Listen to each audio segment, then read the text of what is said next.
नमस्कार, मी अजिंक्य भातंब्रेकर. तुम्ही पाहताय न्यूज 18 लोकमत. महत्त्वाची बातमी बुलेटिनच्या सुरुवातीलाच. अनन्या पांडे हिला आज पुन्हा एकदा एनसीबीनं चौकशीसाठी बोलावलेलं आहे. शुक्रवारी तिची 3.5 तास चौकशी करण्यात आलेली होती. दरम्यान दुसऱ्यांदा झालेल्या चौकशी दरम्यान समीर वानखेडे यांनी अनन्या पांडेला खडसावलं देखील होतं अशी माहिती समोर आलेली होती. दरम्यान पहिल्यांदा झालेल्या चौकशीतून मुंबईतल्या मालाड भागातनं एकाला ताब्यात घेण्यात आलेलं होतं. मात्र आता आजही तिची एनसीबी कडून चौकशी करण्यात येत असल्यानं आजच्या चौकशीमध्ये नेमकं काय समोर येणार याकडे आता लक्ष लागलेलं आहे. याच संदर्भातली अधिक माहिती आपण जाणून घेणार आहोत. विशाल पाटील आपला प्रतिनिधी आपल्या सोबत आहे सध्या. विशाल, अनन्याची आज पुन्हा एकदा चौकशी होणार आहे. तिला समन्स पाठवलं गेलेलं आहे एनसीबी कडून. आपल्याला माहिती आहे गेल्या वेळेला एनसीबीनं अनन्याचे काही गॅजेट्स देखील मागून घेतलेले होते. अनेक फॉरेन्सिक चाचण्या देखील या संदर्भातल्या होणार होत्या अशी माहिती मिळालेली होती. विशाल, सविस्तर याबद्दल काय सांगता येईल? अजिंक्य, आज अनन्या पांडेला 11 वाजता एनसीबी कार्यालयात हजर राहण्याचे निर्देश एनसीबीकडून देण्यात आलेले आहेत. हे अनन्या पांडेला तिसरं समन्स बजावण्यात आलेलं आहे. ज्या प्रकारे हे क्रूज ड्रग प्रकरण आहे हे वेगळं वळण घेताना आपल्याला पाहायला मिळतंय. अनन्या पांडेचं नाव आलेलं आहे. आर्यन खानचं जे चॅट होतं त्या चॅटमध्ये अनन्या पांडेनं गांजाच्या बाबतीत चॅटिंग केलेलं आहे आणि या बाबतीतच अनन्या पांडेचं नाव आल्यानंतर एनसीबीनं अनन्या पांडेची चौकशी जी आहे ती सुरू केलेली आहे. एनसीबीच्या हातात महत्त्वाचे पुरावे आहेत असं सूत्रांकडनं कळतंय. अनन्याचे गॅजेट्स आणि अन्य फॉरेन्सिक गोष्टी अन्य गोष्टी ज्या आहेत ह्या फॉरेन्सिक लॅबकडे पाठवण्यात आलेल्या आहेत. त्यामुळे अनन्या पांडेच्या अडचणींमध्ये कुठेतरी वाढ होताना आपल्याला पाहायला मिळते. कारण सलग तिसऱ्यांदा समन्स देऊन तिला बोलवण्यात आलेलं आहे. एकंदरीत हे जर आपण प्रकरण पाहायला गेलं तर पहिल्या दिवशी अनन्या पांडेला बोलवण्यात आलं होतं. ज्यावेळेला समन्स दिल्यानंतर तिला तातडीने एनसीबी कार्यालयात बोलवण्यात आलं होतं. पहिल्या दिवशी चौकशी झालेली होती. त्यानंतर शुक्रवारी तिला बोलवण्यात आलं होतं. शुक्रवारी ती जवळपास 3 तास उशिरा एनसीबी कार्यालयात पोहोचली होती.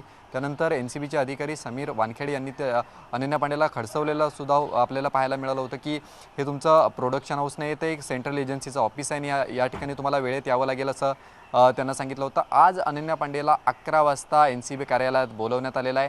त्यामुळे आज नेमकं या चौकशीत काय उलगडा होतो हे पाहावं लागणार आहे. कारण का पहिल्या दिवशी ज्यावेळेला अनन्या पांडेची चौकशी झाली होती त्या चौकशी ज्यावेळेला ही सुरू होती त्यावेळेला एका व्यक्तीला ताब्यातसुद्धा घेण्यात आलं होतं.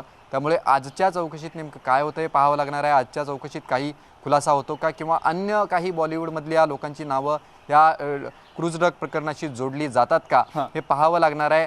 आज ही चौकशी जी आहे अनन्या पांडेची ही उशिरापर्यंत चालण्याची शक्यता जी आहे ती सुद्धा वर्तवली जाते. अजिंक्य, विशाल, पहिल्या आणि दुसऱ्या चौकशीनंतर काही महत्त्वाचे धागेदोरे एनसीबीच्या हाती लागलेले होते का? त्या अनुषंगानं तिसऱ्या आता चौकशी दरम्यान अनन्याला नेमके कोणत्या बाबतीतले प्रश्न विचारले जाऊ शकतात? एनसीबीच्या सूत्रांकडनं या संदर्भातली काही माहिती मिळते का? ही चौकशी नेमकी कोणत्या स्वरूपाची असू शकेल? अजिंक्य, सूत्रांकडनं असं कळतंय की अनन्या पांडेचा मोबाईल्स जे आहे तो एनसीबीनं ताब्यात घेतला होता. त्यामुळे आता अनन्या पांडेचे सुद्धा चॅट्स जे आहेत हे एनसीबी याची तपासणी करेल किंवा त्याची चौकशी करेल.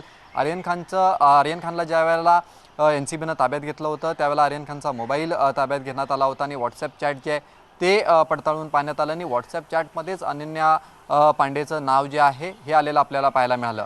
आता अनन्या पांडेच्या बाबतीतही असे काही महत्त्वाचे पुरावे जे आहेत हे एनसीबीच्या ताब्यात असल्याची शक्यता वर्तवली जाते आणि याच पुराव्यांच्या आधारे एनसीबी जो आहे तो हा पुढचा तपास करताना आपल्याला पाहायला मिळते.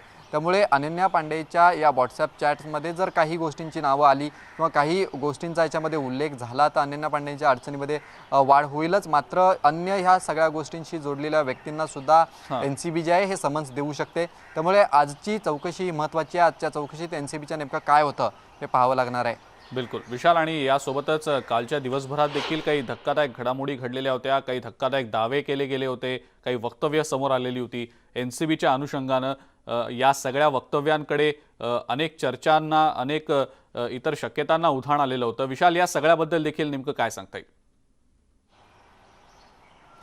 नक्कीच अजिंक्य, आपण पाहतोय की क्रूज ड्रग प्रकरण जे आहे ते पहिल्या दिवसापासूनच वेगवेगळी वळणं घेताना आपल्याला पाहायला मिळत आहे. ज्या वेळेला आर्यन खानला ताब्यात घेतलं होतं त्यावेळेला जे साक्षीदार होते किरण गोसावी यांच्या बाबतीत प्रश्नचिन्ह उपस्थित झाले. त्यानंतर कालचा मोठा धक्कादायक खुलासा जो आहे तो ह्या संपूर्ण प्रकरणातील पंच क्रमांक 1 जे असलेले यांनी जो दावा केलेला आहे तो व्हिडिओच्या माध्यमातून आपण पाहिला. त्यानंतर नवाब मलिक यांचे संपूर्ण आरोप प्रत्यारोप जे आहे ते NCBवरती होताना दिसून आले। समीर वानखेडे आणि नवाब मलिक यांच्यात आरोप प्रत्यारोप होताना आपल्याला पाहायला मिळाले।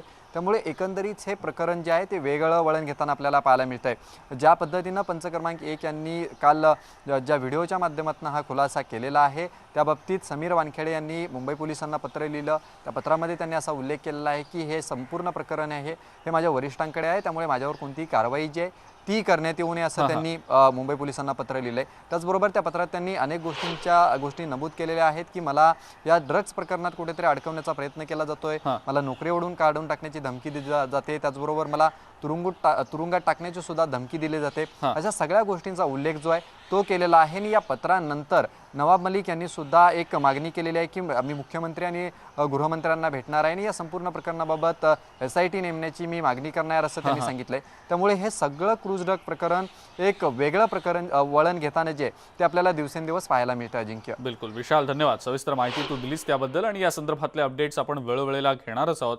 अनन्या पांडेला आज पुन्हा एकदा चौकशीसाठी NCBनं समन्स बजावलेला आहे। 11 वाजण्याच्या सुमारास